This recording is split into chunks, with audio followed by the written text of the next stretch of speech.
Yo, my sovereigns, what up? This is Boba Fett, uncensored on the internet, with episode 147 of Splinterlands 101, another behind the Avatar episode. Joining us as usual, co-hosts of the show, finest gentleman who ever lived, Matt Clark. Howdy, howdy. Actually, might pop the aggro clip in here because it's been a while since we popped that in. A few people might. Why do we keep calling him the greatest gentleman in the world? Let's put some context into that. The man behind the Pouffe Pousse, Geotrix. How are we, gentlemen? Okay, and our guest for tonight, a fellow Adlonian, I guess, from Matt's part of the world. Welcome to the show, Guyman. G'day, g'day. And as you can tell already from the accent, we're another Australian, so we've got 4 Aussies on the show tonight. So the editing may be rife in this episode. There's 4 Aussies on the show. So what's new, fellas? What's new? We'll catch up on some goss, and then Guy, I'll get you to give us a little bit of background where you came from. We'll just catch up on the goss first. Anything new from anyone? I mean, my computer's working. That's all I could add. Yeah. Nice. So glad you got that sorted. Yeah. Yeah, we're all good. It's exciting times at the moment. The election's getting close, so that's sort of occupying a lot of my, the US election. A lot of my bandwidth has been on that, and I think probably a lot of other people, but also watching the Bitcoin price climbing up, seeing if it's gonna. Yeah. So it's touched 72 for a while there. I think 73.8 would be an all-time high. So we're sort of looming around that area, and it's very bullish. So Trump's saying a lot of pro crypto stuff, and it's looking like he's got the momentum. So yeah, I guess we'll see where that goes. A few people are saying this might be a buy the rumor, sell the news situation, where if he does win, then there'll be a bit of dumping going on. But if there isn't, then we could really see ourselves starting to hit our stride. A, when the results are in, and B, when he's actually sworn in, and then assuming that he actually starts making the kind of changes that he's mentioned he has, that he wants to. And Ross Ulbricht is said he's going to commute the rest of his sentence on day one, which means that Ross will presumably, hopefully, fingers crossed, walk free very, very soon, which I think would be very, very exciting for the Bitcoin community. So you sound pretty bullish on Trump there. I think Harris is going to be in there. Yeah, they seem to just keep fumbling the Democratic side, and I might be in my Twitter bubble, but things like Trump going on Joe Rogan and just calmly and considerately answering questions for 3 hours, and then Harris is sort of, well, you need to come to me, and I'll only do it for an hour. Whereas Rogan sort of said, look, I'm inviting you on, you can come to me and have 3 hours. That's what Trump did. But yeah, so there's a bit of that back and forth, but I think I think the crypto crowd should probably be hoping for a Trump win, simply because he said things like he wants to sack Gary Gensler of the SEC. Yeah, well, we're still waiting for Hillary Clinton to go to jail from the exactly. election. So based on the promises of the two different candidates, Trump's probably the better. Whether he comes through or not, who knows? So his running mate JD Vance is pro crypto as well. So I don't like to think that I know much about US politics. I'm just sort of following along from the sidelines. Yeah. But I think it's going to be a Trump win, and I think that's going to be good for crypto. So that's been sort of a focus of a lot of my attention at the moment. Still just grabbing stuff. I ended up giving away 7 gold foil mana wardens based on last week's, only on YouTube so far, because it's not out on 3Speak yet. So first 5 to actually say it on Hive, I'll be doing the same. So I'll end up giving away 12 gold foil mana wardens, I reckon. Just because why not spread the love? So not based on this conversation last week. So which is otherwise, because we're still waiting for 3Speak to recover from their server issues. So there's going to be 3 episodes that are going to come out in a row when 3Speak are back up.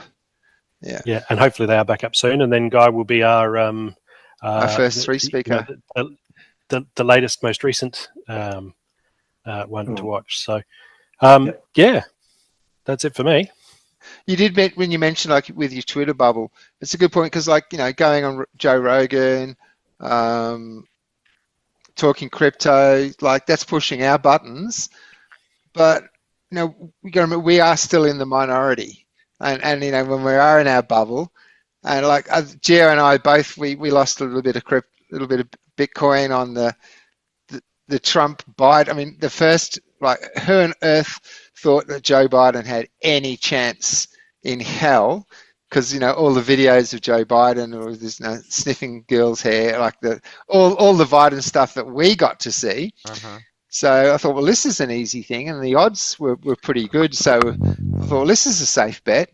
What's that site, Gio? The crypto betting platform? I don't Jeff remember. Barrett got us onto it. Yeah. Yeah. Maybe I could look. Anyway, we thought, Maybe this I is can a find it safe later. bet. Like, you can't lose. And then it was like, what?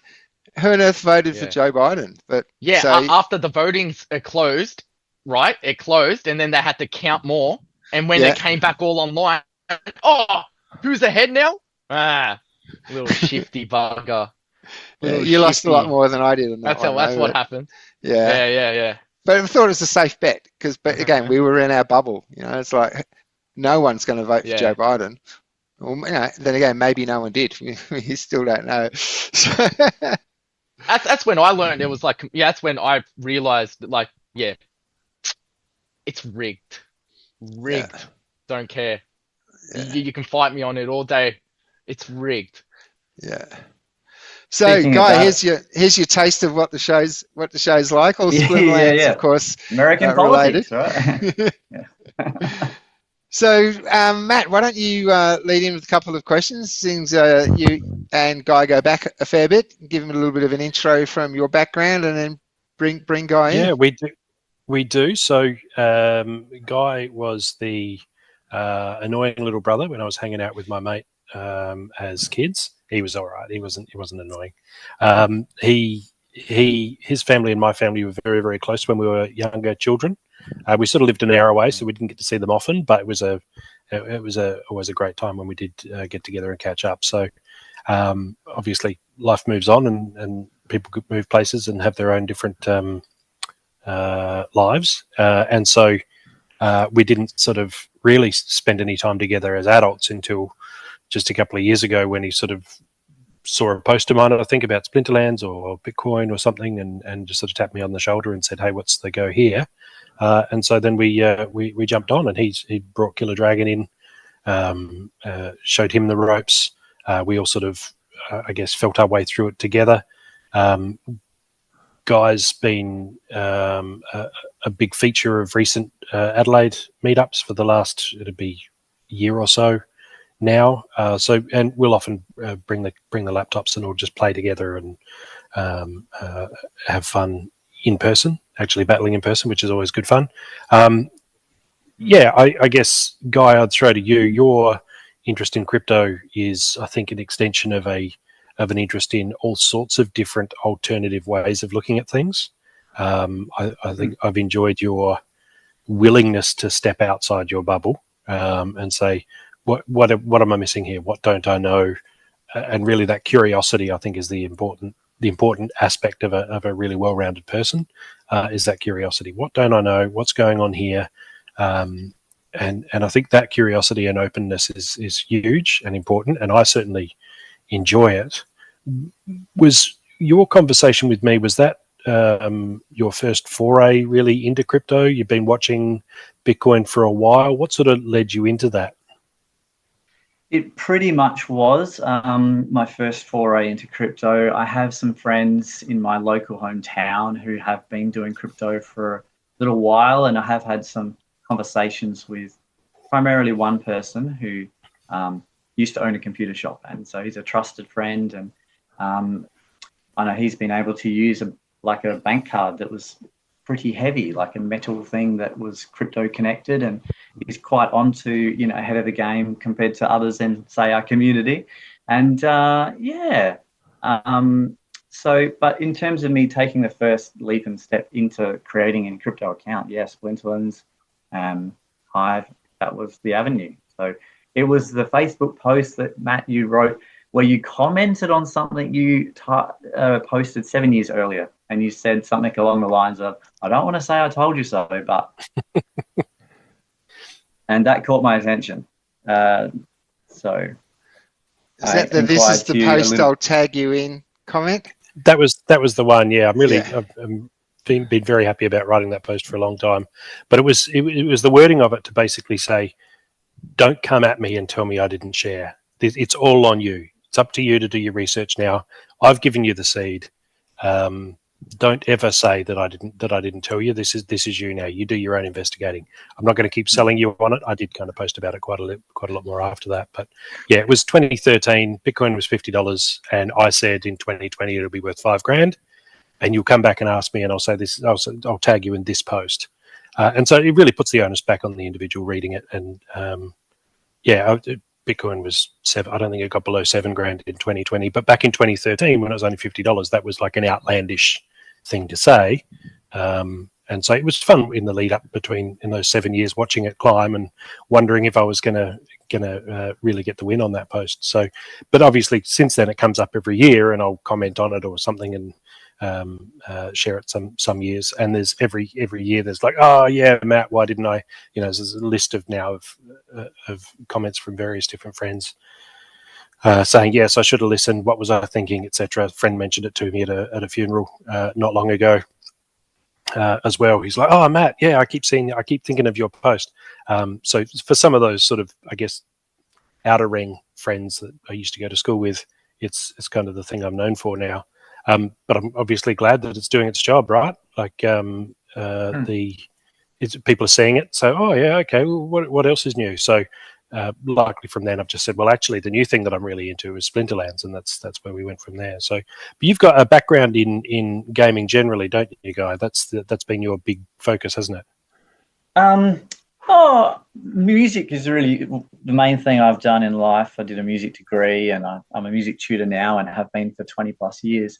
But I definitely gamed with an original PlayStation 1 when I was a teenager, and did many hours of Final Fantasy 7 and other games. And when I started year 12 in high school, though, my final year, I made a decision to put the games down and focus on my studies, and I stopped playing. So I had some years without playing any games, and went back onto PC Age of Empires 2, which my wife also enjoyed to play. So winner, that was cool. And but then put that away for a while, and really got busy with all the volunteering and all the different jobs. I've always had 2 jobs for a long time. So life's been busy, 2 kids, and a bit more gaming now with Splinterlands than I ever thought I would kind of get back into. It's a bit of a hook.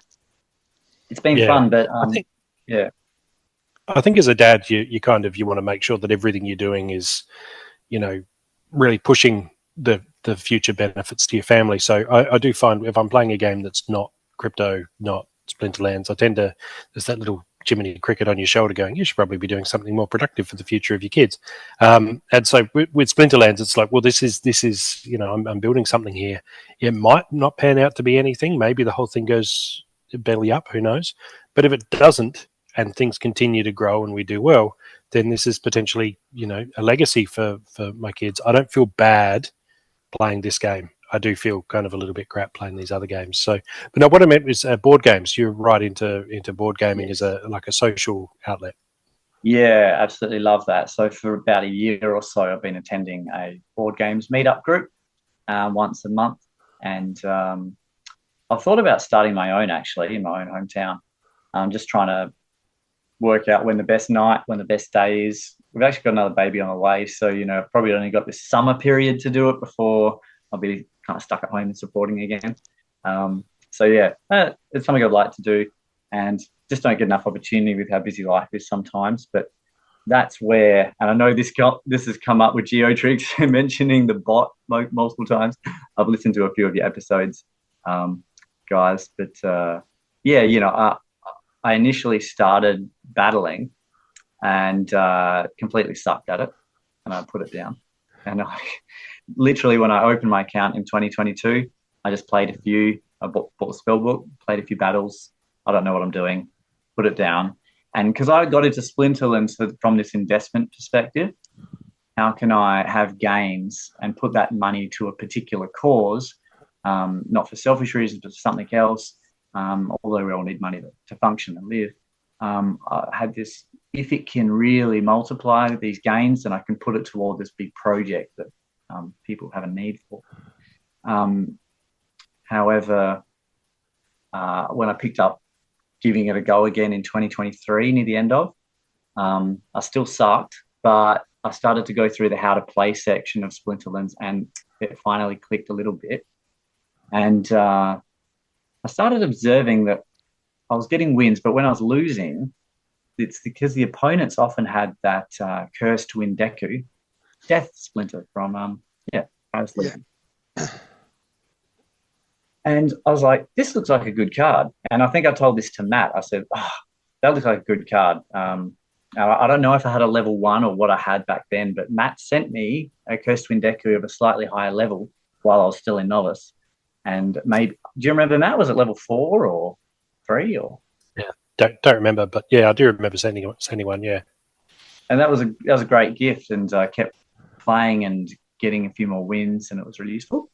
And something really strange happened, and I don't understand what it was, because I did actually increase that to like a slightly higher level later on, and 40% of the battles were no one joined. It was waiting for a player, waiting for opponent, and they didn't submit their team or they fled, and I just got all these automatic wins. I think it was in Wild.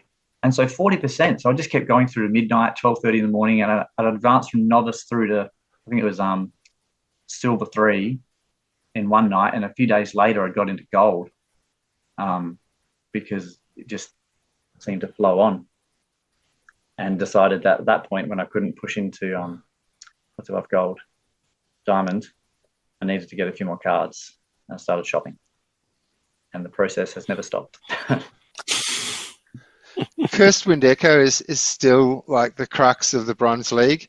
My Gracias account, I play in Modern, and that one, and like I actually previous season made it into Silver 3. I was totally surprised, but usually the cards in that account, they're like spare cards, spares of spares of spares. So I just when I'm doing something, yeah, exactly. Like if I'm tutoring and the queue's a bit quiet or something, I'll just play a few battles or whatever. And in the Bronze, if Death Splinter is an option, yeah, you know, and so you have to have the strategy, because you know the first card that's going to come up is going to be the Cursed Wind Deku. It's the major sort of part. Level 1 summoners, Death Splinter. Yep, there it is. Cursed Wind Deku. Yeah. What are some common fight backs to that card? Well, you don't want a melee attack in your front position because of the thorns. So I've been going often with the Riftwing. Although I've discovered that Riftwing is actually better in the second position, because if you've got something up front doing some damage, when it finally does die, then you've got him as like just a block, because he's got a little bit of scavenge up in the meantime, as a blocker to keep your backline safe, because there's not a lot of sneak cards come up other than the death one, the Silent Shavi. That seems to be a pretty standard team, is the Cursed Wind Deku, the Riftwing, Silent Shavi, and the Damphir, who has ranged attack, 3 damage, and true strike. So he never misses. And it's a pretty devastating team.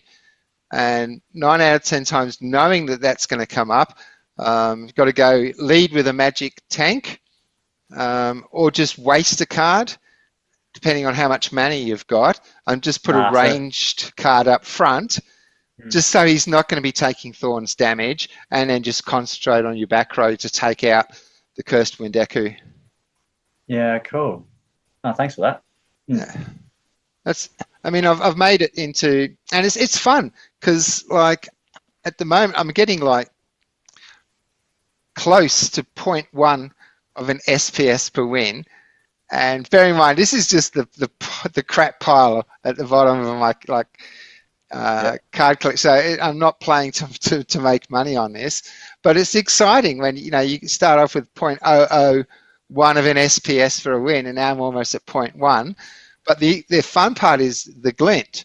I'm getting about, depending on whether I'm on a win streak or anything from 55 to 70 glint per win. And every time I get 750 glint, I jump in the shop and buy another rare card to add to my collection. So yeah, I've been doing that with the epics. As soon as I had enough, I'd buy another that's one. 7,500 though for an epic. Like one epic card is pretty expensive. Yeah, I'm just aiming for Max Olivia of the Brook mostly, and the one with the big mouth. Arcane Weaver. We'll have a look in a little while because I've just end of season, right? So it's all epics. That has been my strategy. I know you asked that question, so I'm jumping the gun, but yeah, I've just been buying epic cards guaranteed because chests are not always that rewarding, at least in my experience. For me, I mean, I know there's a whole lot of different opinions about it, but I just want to go with the commentators I've heard have said, epics seem to be the best for this set. Hence, I'm just going for what's the best. Yep. Now, I reckon that's a Arachne Weaver with the big mouth, the with corrupted healing. Yeah. He comes up a bit in battle. So my Olivia actually mimicked corrupted healing off the other team yesterday. And I was like, yeah, well, this is it's over now. And it was fast because I've never used him, but she's mimicked it, and then she's just like wrecking things no matter where the damage was coming in. She's just healing everywhere. So yeah, he's definitely but there's so many good like that. Just looking now, the Huffling Refugee, the Night Reaper that targets flying, the Shock Trooper, great for ABC, what do you call it? No skills. Basics. Back to basics. That's it. So there's so many good cards in those epics. So yeah, that's an excellent strategy. Every time I've used Shock Trooper, I've done more damage to myself than I've actually done to the opposition. Yeah, I got to use Shock Trooper in a ghost battle, and it worked really well. Thankfully, it was really fun. First time using it though. Hey, at max. Yeah. The only account sorry, Bob. I had a beautiful match just yesterday as well. I had Llama and Spirit of the Forest, which I do occasionally when there's like no magic, because she instantly gets last stand. She can't fire from the front, but she's just got self-healing last stand. She's really hard to hit. And the other team had a fairly slow ranged lineup, but with burning. And so she literally just sat there dodging everything while the entire opposing team just self-immolated one by one. They all got fire, got burnt, died. Didn't land a blow. It was hilarious. It was great. Sorry, Bob, go on. Yeah, so the only account that I've got Olivia with Mimic is my Tartaria, so my silver account. Even though we don't have these categories anymore, I still refer to them as like my main silver and bronze, because they're the phrase that I play in brawls. So that's the only one I've been able to use her in. And I remember a couple of episodes we're wondering, like, does she get bloodlust? Because we never actually came across that situation. And in one brawl, yes, she mimicked bloodlust, and she just became such a beast. It was like broken as. Like, it's just unbelievable. So, but I still don't have. I've only got level 1 on my main account. So yeah, epics are what I'm interested. But with my bronze account, because like it takes me like a dozen battles or something just to get 750.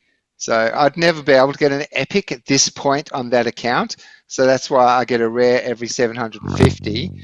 And even for the end of season rewards, it's only about 2,500 glint. So but I started off this like the new rewards aiming for. I just wanted the legendaries. Let's fill up the legendaries, and then with a couple of guests on the show and talking, it's like, well, hang on, no, the epics are definitely. So then I started focusing on the epics, but then I can't remember even who. But then someone said, oh no, just go for the chests for the beginning. Fill up your deck. Get the extra merits for the gladiators. Get the extra energy for more time. And then once you start getting close to maxing a card, then like fill your epics. So I'm still experimenting myself on which way goes first. But yeah, I definitely want to get Olivia up to get Mimic on my main account. So that's been holding me back at this point. We'll have to check when we look at cards. I think I got her to Mimic now. I think she's level 3. We'll have to check. Yeah. But yeah, she's a beast when she goes off. Absolutely. She gets Mimic at level 2 because that's all I've got on my silver account. It's level 2. Oh, cool. So yeah, cool. Yeah. I did get at least 1 gold of her. I was like, whoa, that was cool. That's instant level 2 then for you. So let's see if we can get more of those today, hey? Do you have some glint to spend, do you? Yeah, well, not heaps, hey, maybe 79,000 or something. See, I don't have that much SPS. I think I've got like 7,000 SPS. And so I did a very short season of renting like 10,000. That's it. So I could see a little bit of the increase, but I'm not at that stage yet where I could, want to financially commit to a million glint renting. Yeah. So I could see the benefit of the rewards. Seeing what others get to spend with their glint is like, oh, I wish I could. Yeah. But yeah, I've got about 30 minutes before I need to go to work. Okay. So splitting it all up. right. Well, we'll do some shopping then, because I usually end up with about the whole season combined of individual winnings plus the end of season. I get about 300k to spend, so I usually just max out on the ultimate chests and then sort of dwindle my way down. Bob, should I just jump in before the break? We've only got a minute and a half to go. I'll just quickly open.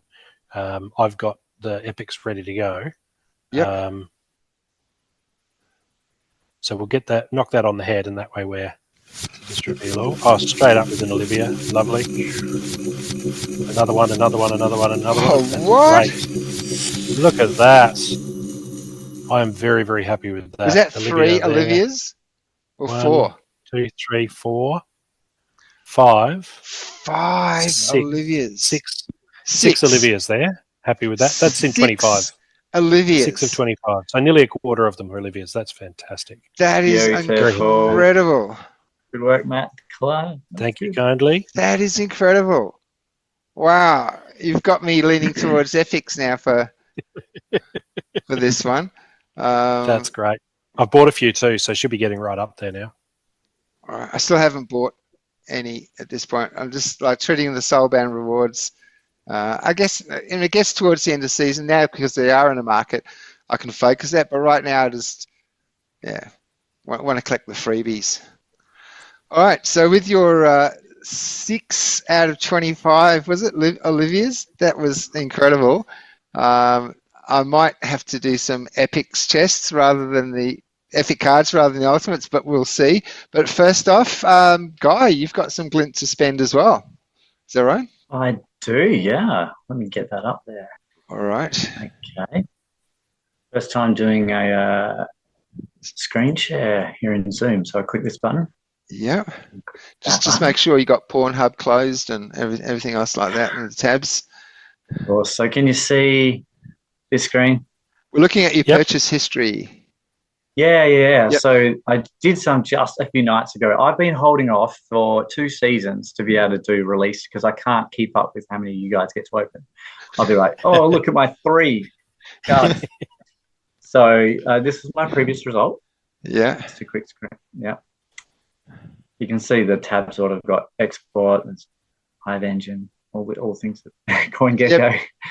I pretty much exactly what mine looks like. Yeah. Yeah. I actually bought a bunch of altcoins last night, having listened to some commentators and just before the election. What's the buzz on the alts? There's brand new one called Grass. Someone recommended that. Yeah. But no, so Sui, very, very strong feeling for Sui, this commentator. And Ray, REI. So he was particularly looking at those ones. I got a few others. Definitely purchased some more Hive.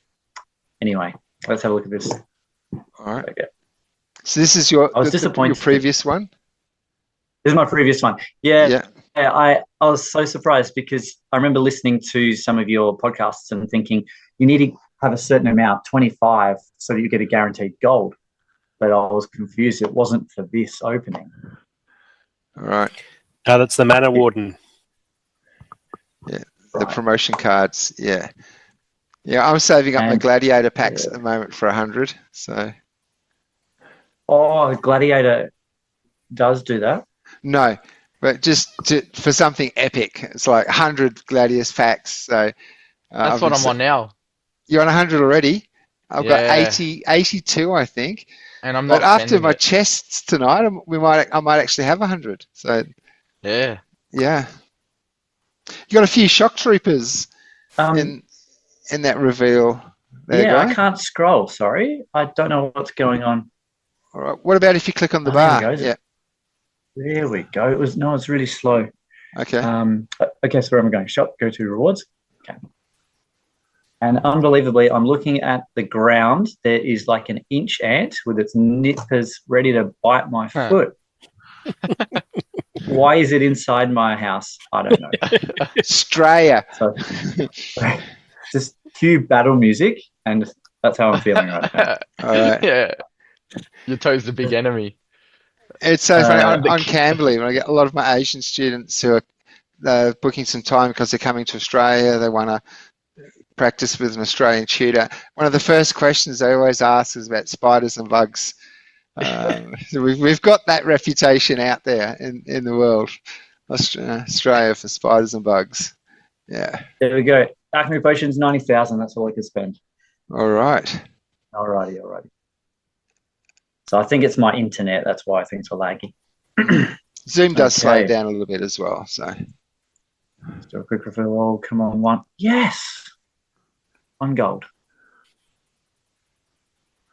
Oh man, and you got your Arachne Weavers. Triple. What the? And that's the one you were talking about before with the big mouth. And now you look at them all. Yeah, the big mouth. Yeah.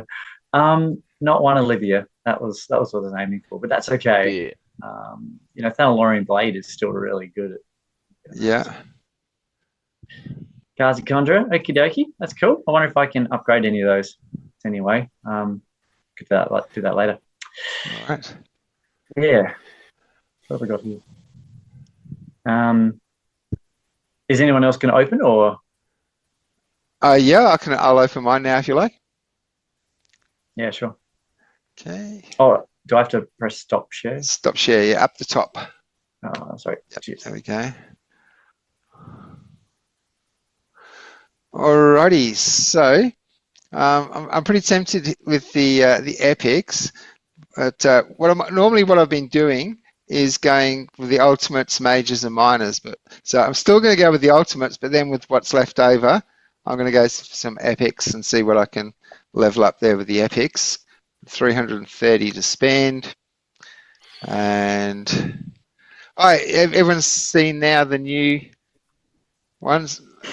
Gold for a legendary, 600,000. Like, wow. Yeah. Expensive. It is. So, but the option's there if you want it, I guess. But let's start with the ultimate chests. 30 ultimate chests. So, Bob, are you renting SPS like 1 million? Is that how you get the rewards? No, not at the moment. I'm at about 8 multiplier at the moment. So, yeah, I'm sort of still building my SPS collection up after, before it like plummeted, when it's still around about 22, I used my SPS collection, which was quite decent at the time, was a huge part of me actually getting here to Mexico. So crypto played a huge role in like covering all of my expenses to get here. So I'm kind of slowly building it back up again. at this point. All right. Now, also some merits would be nice to stack up on those. Okay, there's Well, Kazi Geo, Conjurer. you use a X bot or a bot too, hey? And Absolutely. so does your bot automatically open your reward chests when you advance through the tiers as well? Yes. Yep. And you're happy with that? Because it doesn't open cards, does it? Mine didn't the first time. Yeah, I don't mind. I don't check the game too often, so I'm happy it does that part for me. I'm not sure if there's a way to uncheck that. I don't know if you can do No, that you can't. manually. I asked Sila. Because it opens them automatically, I've actually got to go to Peak Monsters to see what I get for the tier advancement chests. Yeah. But you can't untick it. It's built into the code. Yeah. All right. Cool. So okay, so we got one legendary, couple of nice. epics, but no Olivias. Maxed all your Olivias. Yeah, I feel like those 1 mana legendaries are going to be game changing as they filter their way through, and as people get them to max, you get those 12, 15 mana matches. A couple of 1 mana cards can totally change everything. I can see them flying under the radar until a lot of them get maxed, and then it's just going to be brutal. Yeah, not a lot of merits in this one either. It's only got two packs of merits. So, yeah, as far as the ultimates goes, I think I can see, you can get what do you got? 7 cards in one hit right there, and 8. So maybe that's what I have been missing from chests. Yeah, this is the thing too, and it can be like with the epic. There's 2 epics there in that one, 7 rares. So getting the multiple cards in the chest, I think the chests are a better value at this point until reaches a point where you're then getting cards specific for maxing. But yeah, look, there's quite a few epics in there and the legendary, so I'm quite happy with that. Love that 1 mana legendary. Gold. Yeah, that's beautiful. So let's have a look. Okay, we got enough to do 25 epics, so let's do that as well. Let's see if you can beat the record of 6 Olivias in 25. 6 Olivias. That's got to be some kind of record, I reckon. That's got to be some kind of record. Well, I hope you beat it. I hope I hold the record for 5 minutes. There's 1, 2, 3. I reckon 2. it's 3. So only 2. 2 in a row, in the same row. 2, 3.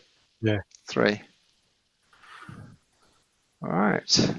No golf wheels. But 3 epics is nice. And a lot of halving refugees. You can't look past him. Nah, that's such a good card. I've been incorporating that in. Yep. Just in the in Little League and stuff, just as a last card. That 6, self-heal will Matt. take so much sneak damage away. 6 halfling refugees. That's there you go. Yeah. So the 6 is playing well tonight. All right, what have we got left? 14k. So let's go with the major chests.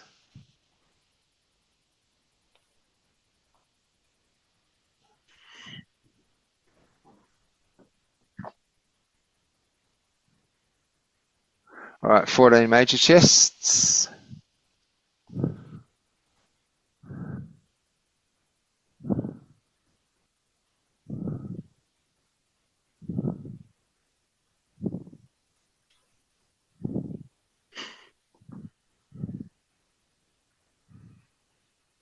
Nice.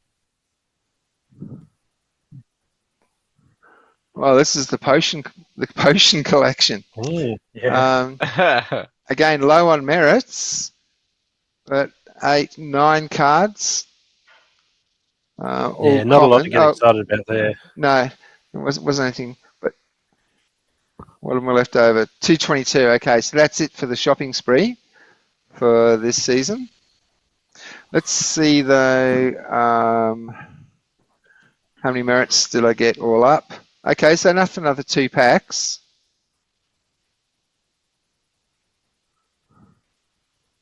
So how many cases you got now, Bob? Going to find out in a sec. Actually, it tells me on a screen somewhere, doesn't Yeah, it? 85. He's going to get 85. There you Yep, go. I've got Yeah, 85 packs. 85. So, It's so another much- 15. Another 15 so to go. much restraint. So much restraint. I don't think I've had more than maybe 5 cases before I've just had to open them. Just had to. Yeah. Gio, you're going for 200, yeah? Yeah. Actually, I haven't opened any of my rewards yet. So I could quickly just run through that if you want me to. Yeah, you haven't done your end of season yet. Nah, it's rare, isn't it? But then again, it was only yesterday. Only yesterday. Yeah, it was only yesterday it was. Let's just, You were saying- I'll be quick. Before we do that, Guy, you were saying you got to clear out, mate. You got another Do engagement. have to go pretty soon, yeah. I All right, wanted you to got a talk about the poem you new, want to share? the new player experience. Oh, the poem. Yeah, I've got a poem up there somewhere. People's Guild. I think it was. Oh no, so I didn't enter their competition. The Splinterlands did something, and I don't think I got it in time. But there was a poem I submitted. Anyway, Manor Warden. That's on my Peak D account at Guyman. It's one of the last things I put up there. But I'd love to share my idea, if I could, for the new player experience, if we have time. Yep. Sorry, And for Gio. those Yeah. watching, No, I'll drop a link. dude, this is more. You're the guest, man. I have all the time in the world. All good. I'll drop a link below to your post so people can check that out. Yeah, I don't post that very often, but I thought this is exciting. And I had a big run. I was up till 3 a.m, like just typing this poem. So please appreciate it. Anyway, Respect the hustle. so I made this comment about my idea on episode 119 of the People's Guild when they interviewed Breaking Benjamin. But it didn't get seen because I did it like a day after the fact. So it's just sitting there. But my idea is that, when I started, I had, like I described, this incredible run of luck of just advancing and through the tiers by people not fighting. And that's an advantage of being in Australia because of the 16-hour time difference. You get up at our time can be hardly anyone else awake in the rest of the world. Yeah. Right. Okay. I did wonder if it was something like that.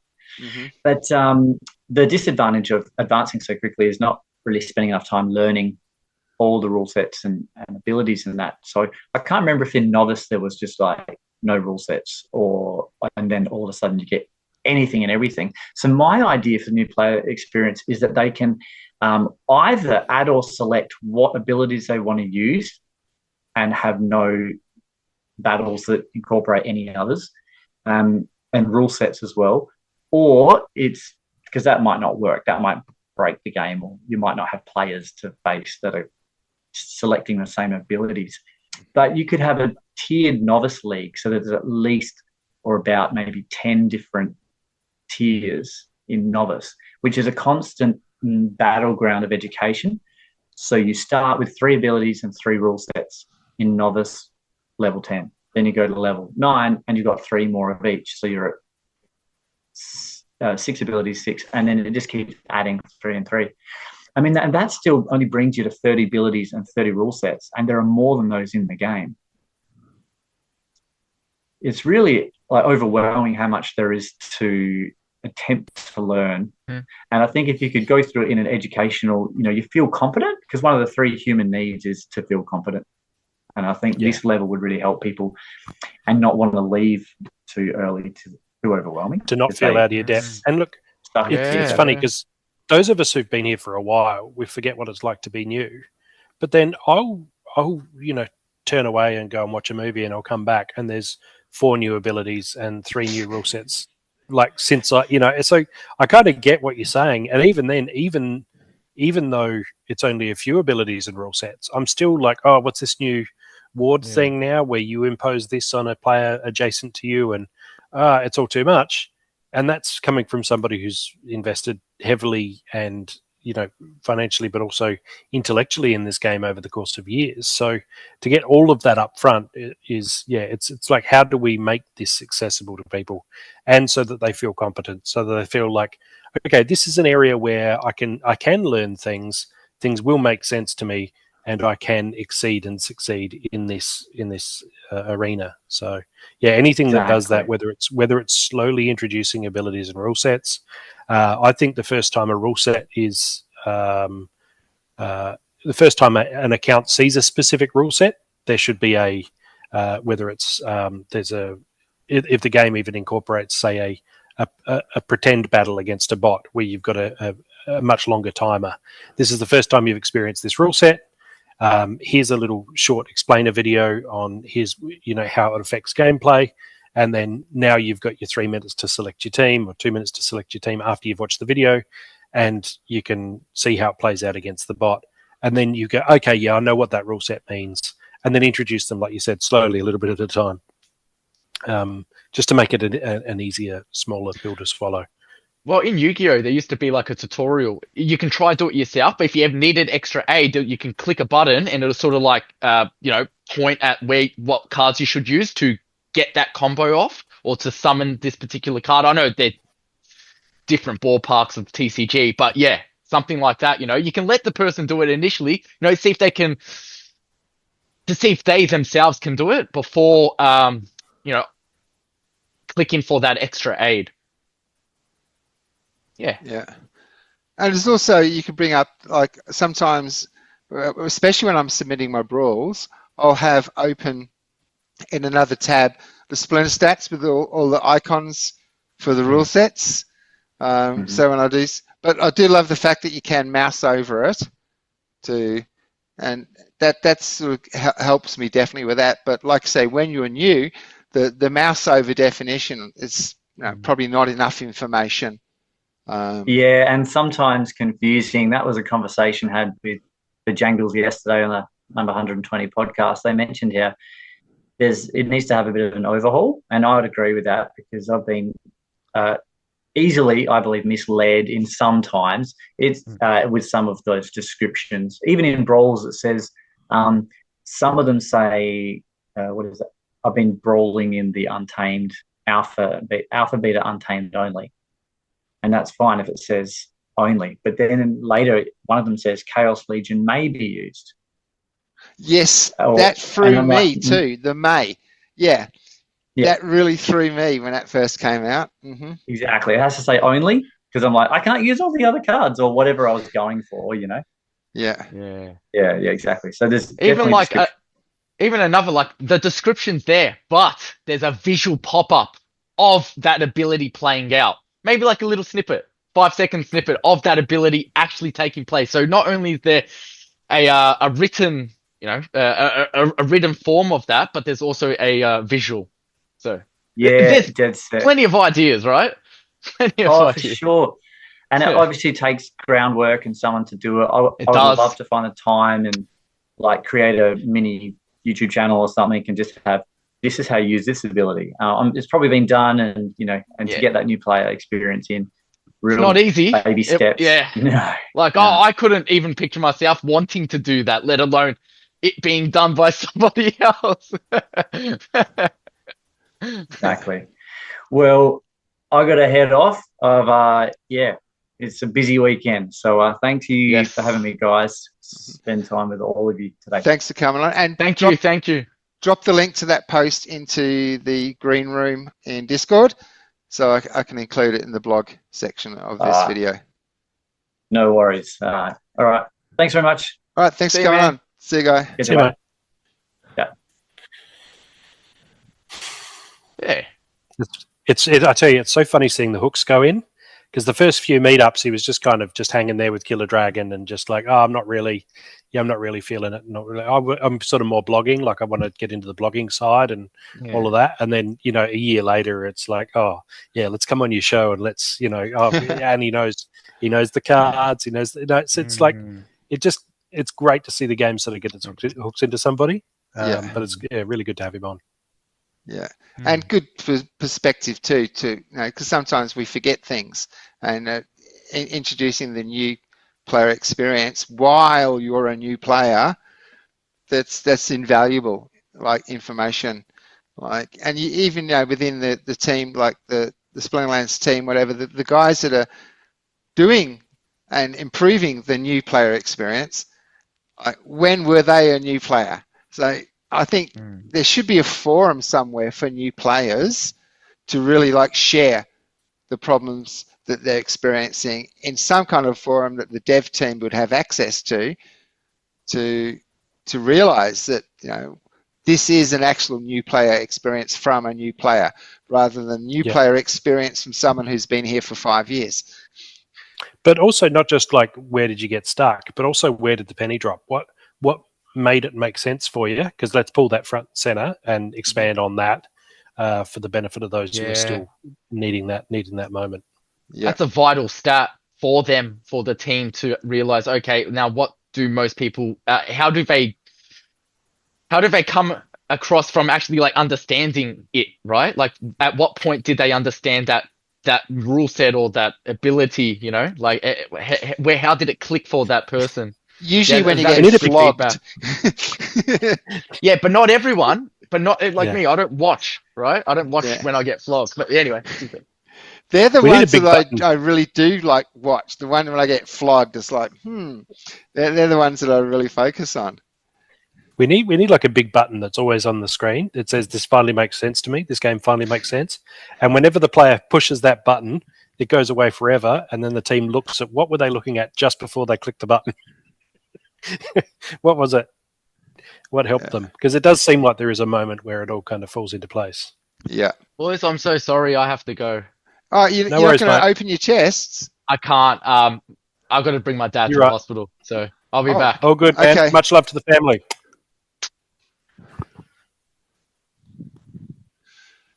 All right. So, you and I again. Yep. There were 4 in the bed and the little one said roll over. So let's have a look. He's jumping on the bed. Go back to screen share. See where I was.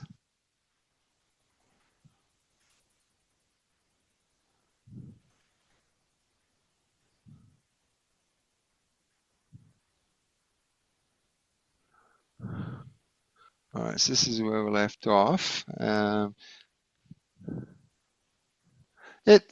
Look at the imbalance in the potions there. What need to get these ones up a bit, and then we'll be able to open some more chaos packs for you, Matt. I think what's happened though is if you're opening epics, for example, that will use up your gold potions, but it won't use up your legendary potions. So you're using them at different rates. Yeah, your alchemy potions get used up a lot faster, I've noticed. Yeah, good point. All right, so how do we end up here? Okay, some leveling there for sure. Some leveling there. Some leveling there. I'd love to see the banner change to a different color when you've got sufficient cards to get to the next level. Yeah, there should be something. Just some visual indicator so you don't have to just... How far along is the bar? I've got 12. The bar's sort of 2/3 of the way, but it's a rare and it's level 7. So it's like there should just be, you know. Yeah. I mean, it says here, okay, I've got 3 cards, but is that like the level 3 and 2 1s, or is it 3 level 3s? So, and then you click to see what you've actually got. So in actuality, I only need like 1 card in this one here. So maybe a number somewhere just says how many BCX do you need based on your whole collection to level. Especially like when you're down at the bottom. If you're down here somewhere and you click on it and you go, okay, that's where I am. And then you get to go back and you're right back at the beginning going, where was I? Where was I? Yeah. Yeah. So true. And then because that's so hard, you'll keep battling and you won't realize that you've actually failed to combine one of your cards, that it would have been actually you would have had thorns by now, but I didn't realize that I had enough to combine him. Yeah. So do you want to battle then, mate? I don't know how much longer we got. We've got 10 minutes. Nice. Yeah. Yeah, what I normally do now is every time I open a chest or a pack or something, if it's just a few, I just take a screenshot and then I know which cards to check. But when we do this, like, 30 chests with multiple cards and then 25 epics, it's too much hassle to screenshot. So then when I go back to my collection, I literally have to click on everything that I got more than one of to find out if I can level that, and you do that for every single card, there's got to be a better way. There's got to totally be a better agree. way. Yeah.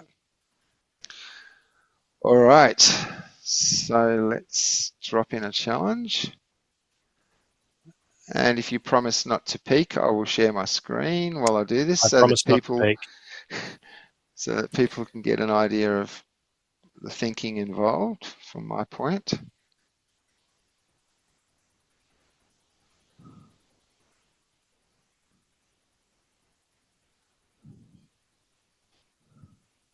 So diamond and gladiators.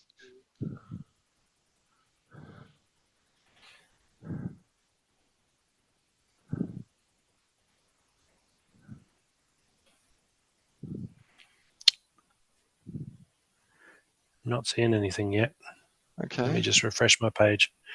Mm-hmm. My Splinterlands has been acting up a bit when I'm on the work network, on the work VPN. It's not, So that's a shame, because it's like, ordinarily I'd battle between customers. Okay, so the battles come up for me. Yeah, it's come up for me too. All right. Ordinarily, like I'd battle while I'm talking to customer. Like I'll talk to this one and then wait for somebody else to arrive, and I'll have a quick battle. But now it's like I can't do it because I keep surrendering my matches because the VPN mucks it up. So I'm sort of having to battle in my own time. I'm not getting paid by work to battle. It's settling. I should have just enjoyed it while I had it, I suppose. Oh, what am I doing? Silent summoners, no melee, magic reflect. Jeez.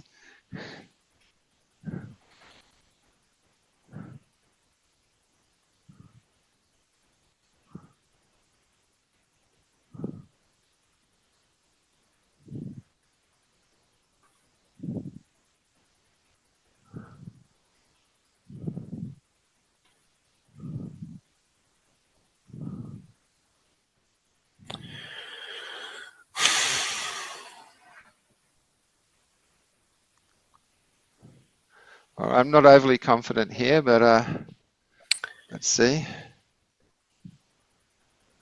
Yeah, silent summoners. I prefer PJ, but I didn't grab him this time. I should have. Yeah. Only reason I didn't go for my Natura is because she's not maxed. So she would have held me back if I had gone with it. Because I was thinking, the 3 mana, I should go with that. But she's not maxed, so that would have held me back a little bit. So I ended up going with the next best thing, which is a 4 mana summoner. Yeah, well, I got PJ just sitting there. I just forgot to use him. And normally, I'm delighted to see silent summoners because I know that's like PJ. It's definitely the right choice, right? Yeah. You can select any card plus dragons or any Splinter plus dragons. Cut a breeze.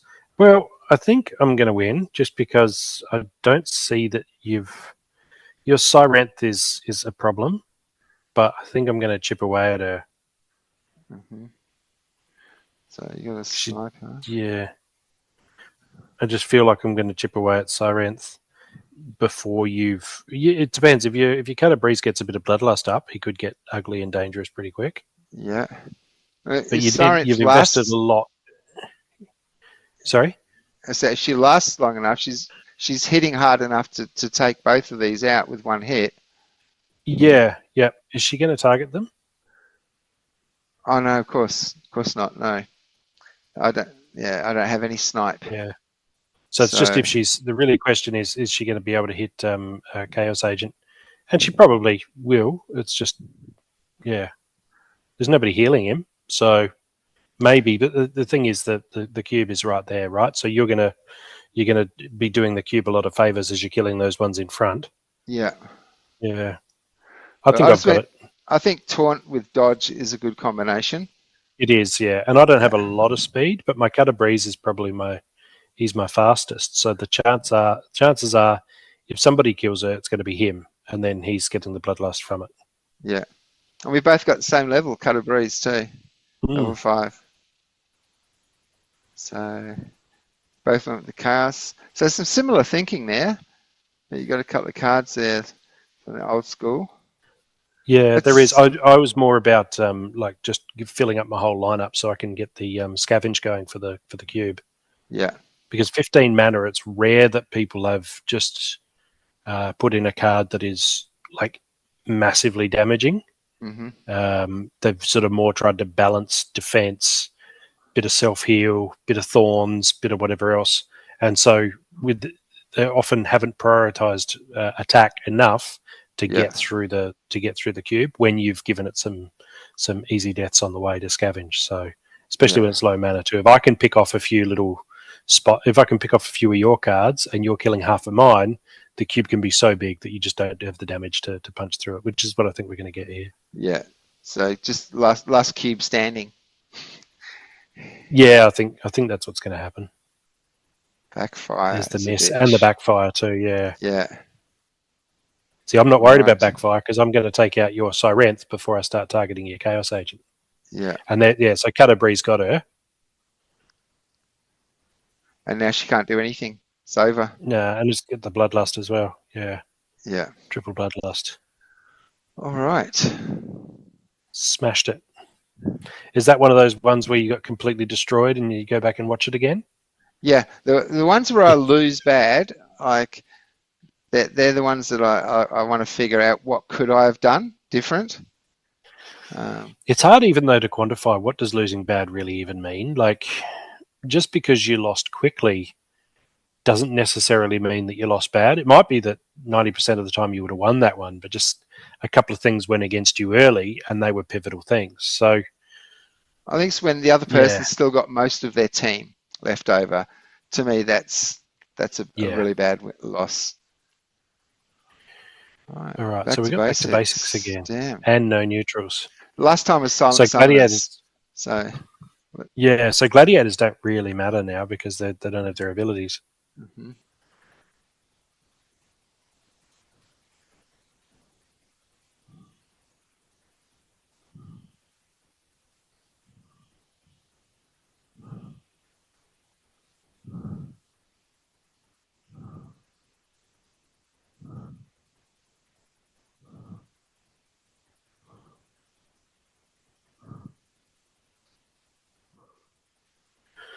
All right, I am ready to rock and rumble. Okay.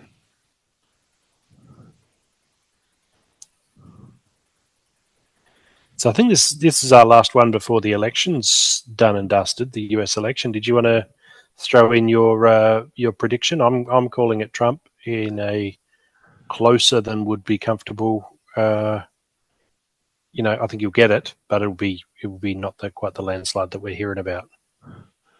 Yeah, after the whole Trump Biden thing, I just don't know. So much that we don't know, and we're very biased by our bubbles. Like so, there's a Twitter bubble or forum bubbles. Yeah, living totally different online experiences. Exactly. Yeah.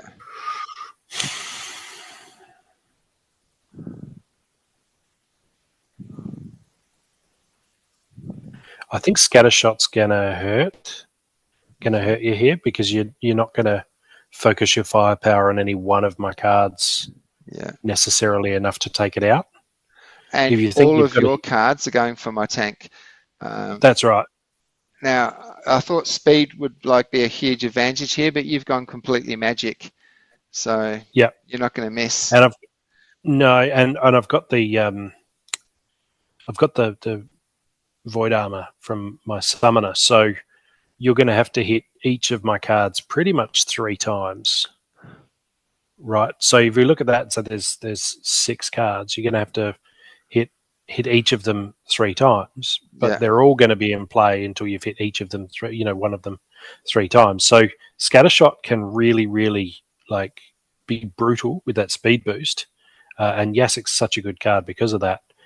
But it also means that here, I just think I'm going to just punch through, and you're going to each of my cards will be half dead by the time I win, but I'll still win. That's what I'm looking at. So all of my back row is going to go before you have a shot. So depending on who they're targeting, Yep.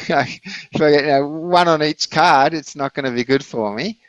Yep. But my major flaw here was I put crash in because I thought just the speed alone, there's no snipe, there's no sneak, there's no opportunity, everyone has to go for him. But I didn't think, obviously, in a back to basics, magic is going to be the main sort of go as well, because you can't use melee. But I was hoping you'd have a bit of ranged. There's no magic reflect too, so I'm not worried that you're going to do all the magic reflect and send it right back to me. That was my thinking. Yeah, RNG could definitely give it to you. It does look like you've picked it for as if you'd picked that team normally. Like your guy at the last position normally gets last stand. So that's why you'd be used to putting him in last position, because that can often win it for you. But that's not the case here because it's back to basics. So it kind of looks like you've done a normal team. I chose chose Tinderlock simply because, as the last one I added to the row, hitting for 3 was the highest damage available to me, and I had plenty of mana left over, so it just made sense to be hitting for 3. Well, we've only got a minute left. So okay, yeah. So it all depends on who I hit with my scatter. You've hit Captain Katie twice. There is some missing there from Krallis.